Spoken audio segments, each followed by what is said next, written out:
967 days.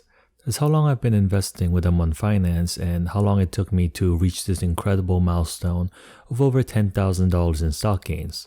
And yes, this is still my unrealized gain since I haven't sold anything yet, so it can go down of course.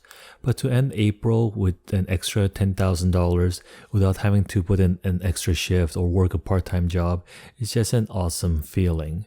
And this is why I love investing in the stock market, because it's honestly the easiest way for anyone to start earning passive income, whether it's by stock appreciation or dividends. And sure, it's not as exciting as YOLOing into Dogecoin like this guy, who turned $188,000 into $2.7 million in his most recent update, but stocks are a tried and true method to grow your wealth.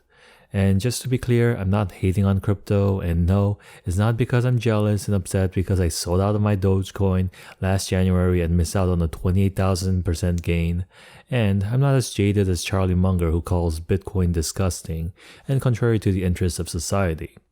I believe crypto is a great way to diversify your assets, but for most people, focusing on the stock market is a proven, easy way to become wealthy without the crazy volatility depending on how you play it. And that's what I'm doing with my M1 Finance portfolio, and why I love doing these monthly portfolio updates videos, because it shows the progress I'm making in my own investing journey. So let's just jump right into it and go over April's numbers, because we had a pretty great month. Starting with my portfolio balance, we ended April with a total balance of $36,224.08, of which $26,210 came from my deposits, giving us once again a total unrealized gain of $10,014.08. I only received $6.58 in dividends, just enough to buy a large order of Cajun fries from Five Guys. $1.75 came from Republic Services, and $4.83 came from JP Morgan, which is funny because I sold both companies last month, so these dividend payouts were a nice farewell gift from them. Across my 5 M1 Finance accounts, I currently have $1,170.25 in cash on the sideline, and spoiler, in the next month's update, this amount is going to be way higher because I'm going to finish contributing to my 2020 Roth IRAs before the tax deadlines. So this is your friendly reminder to max out your 2020 Roth IRA if you haven't done so already. Now, when it comes down to my portfolio returns, I decided to change how I calculate them. Once again, lifetime is my total return from September of 2018, which is when I first started investing with M1 Finance, and the annualized return is the yearly return based on my lifetime percentage. In the past updates right here, I calculated my returns with just the portfolio balance and the total deposit, but I realized it wasn't accurate since the percentages were including the uninvested cash. Because let's say I deposit $500 and it grew to $1,000, that gives me a 100% return. But if I deposited an additional $1,000 in the process and just left it uninvested and calculated my returns in the end, the return drops to 33.33%. So in order to give a true, accurate percentage return of my portfolio, I decided to take out the uninvested cash when I calculate the lifetime total, which in turn will also give a more accurate annualized return. I hope that all makes sense, and so this is the formula that I'll be using from now on to calculate my returns, and all of these numbers have been adjusted accordingly, and at the end of April, my lifetime return jumped to 39.99%, which in turn gave me an annualized return of 15%.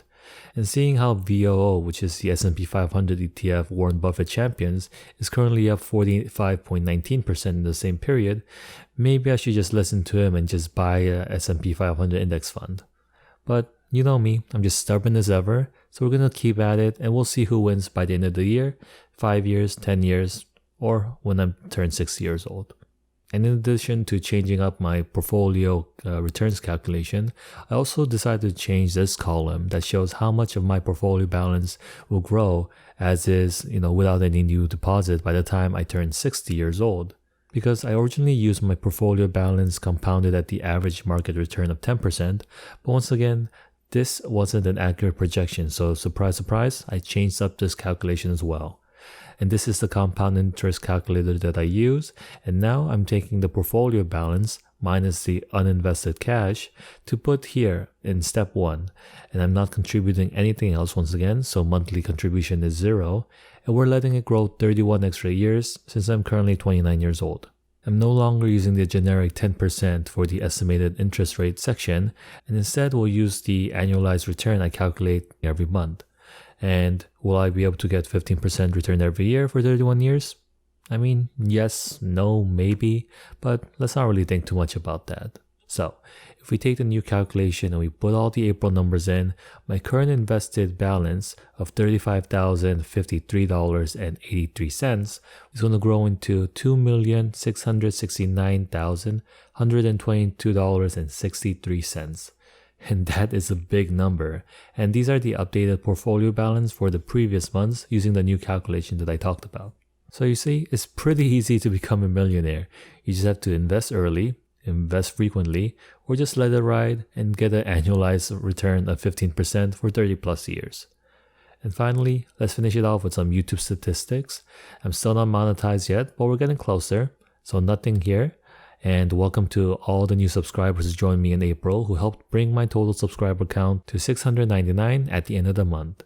And in summary, my portfolio balance grew 10.29%, I increased my total deposit by 7.37%, my unrealized gain jumped an incredible 18.71%, my lifetime return it grew by 13%, which brought my annualized return up 9.49%, and my future self is now 54.52% richer, and thanks to all of you, Financial Shenanigan has 8.54% more subscribers. So, that was everything that has happened in the month of April, but it's 3 a.m. right now in Jersey, so I'm going to go off to bed. But with all that said, thank you so much for stopping by. Happy investing. Stay safe out there. I'll catch y'all next time with more financial shenanigans.